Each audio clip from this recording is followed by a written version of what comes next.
नमस्कार, मेरा नाम है ओमकांत ठाकुर। मैंने इस बार की सिविल सर्विसेज परीक्षा में 52वां स्थान हासिल किया है। मैं एक बिहार के बहुत ही छोटे गांव से आता हूं। बहुत ही छोटे गांव से आता हूं, समस्तीपुर डिस्ट्रिक्ट से। वहां पे मैंने एक प्राइवेट संस्थान से कुछ दिन के लिए कुछ कोचिंग ली और फिर नवोदय, नेतरहाट, सैनिक स्कूल की तैयारी करने के लिए, लेकिन वहाँ भी मुझे असफलता हाथ लगी।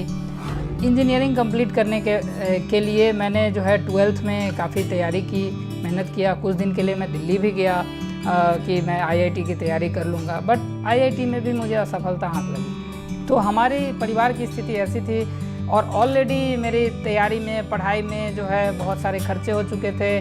तो कहीं ना कहीं हमने सोचा कि हम जब बीटेक कर लेंगे अच्छे कॉलेज से तो बीटेक से नौकरी लग जाएगी, तो BTech is the best option. वो तो था ही, प्लस जब हम एडमिशन लेने गए तो पैसे ही नहीं। काउंसलिंग के टाइम पे कहीं कहीं से मांग के हमने काउंसलिंग तो कर ली, बट जब कॉलेज में फ़ीस देने की बारी आई, कोई लैपटॉप ख़रीदना है या कोई चीज़ ख़रीदनी है, हॉस्टल फ़ीस देना है, तो बहुत दिक्कत थी। हमने 2007 में बैंक्स में बहुत जगह अप्लाई किए, किसी वजह से ये कागज़ नहीं है, कभी वो नहीं है, 2-3 बैंक में हमने धक्के खाए।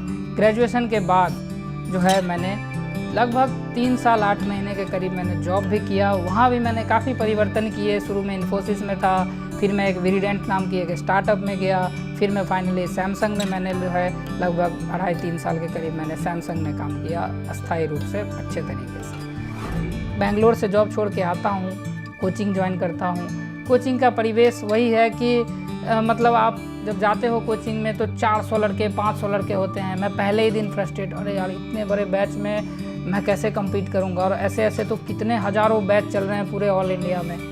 तो वहाँ पे फ्रस्ट्रेशन था।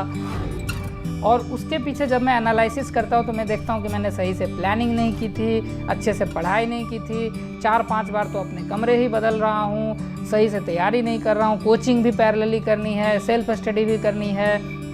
फिर आप देखोगे कि मुझे चिकन पॉक्स हो गया, बहुत सारी बीमारी होगी। तो वहाँ पे आपको लगता है कि आपको स्वस्थ रहना पहला क्राइटेरिया है। तो कहीं पे भी आपको ये नहीं मानना चाहिए कि आप में पोटेंशियल नहीं है, आप में कुव्वत नहीं है, किसी ने कुछ बोल दिया या आप हताश हो या निराश हो। नहीं, अपने आप को पहचानो, और अगर लगन और मेहनत आप किसी भी चीज़ में लगाओगे तो उस क्षेत्र में आपको ज़रूर सफलता मिलेगी। और ये एग्जाम्पल मैं DKT के माध्यम से आपके सामने लाना चाह रहा हूँ, लाने का प्रयास कर रहा हूँ